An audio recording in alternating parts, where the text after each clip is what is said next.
Znači, ovo je G36, ona ima ovde nacrtano zakočeno, single i rafalna paljba.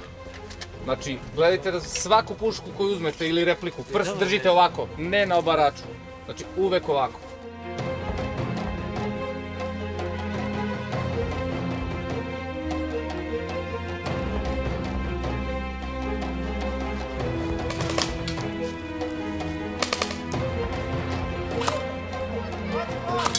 Airsoft je od pre nekoliko godina postao jedan od omiljenih hobija. Podiže adrenalin i prosto kroz ovu igru aktivira svaki mišić i tera nas na razmišljanje. U ovoj igri oprobali su se i učenici ITHS škole.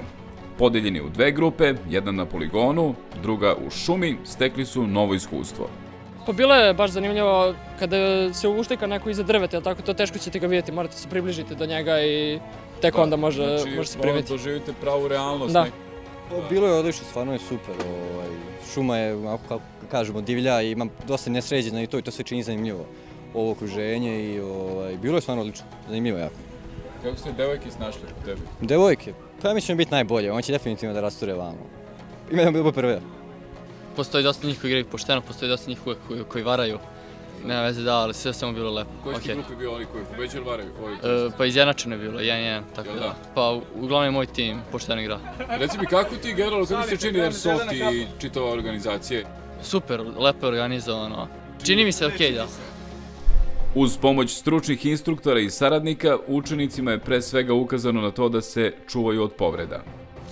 Šta je najbitnije? Najbitnije je da se pazite sebe i druga. Znači, vodite računa jedni o drugima i sami o sebi. Ovo je imitacija vojnih borbenih dejstava. Ovde može da vam se desi sve kao u ratu. Samo ne možeš da pogineš od ove puške. Nastavnici su, čini se, podjednako uživali u ovoj vannastavnoj aktivnosti. Prvi put ITHS organizuje ovakvu aktivnost, inače poznati smo po humanitarnom radu, po posetama muzeju, izložbama, ali prvi put smo došli na ovako nešto. Naš učenik Pavle Prica, učenik 4. razreda, je aktivan član ovog tima i on nas je pozvao. I mi smo se rado odazvali i došli. Čitav 3. i 4. razred je danas, sutra i preko sutra ovde u šumi i sprovešće sve ove vežbe zajedno sa Pavlom i sa njegovom ekipom. ITHS često organizuje ovakve i slične aktivnosti za svoje učenike. Ovo im je bila prva prilika da dođu u šumu i da se lepo provedu.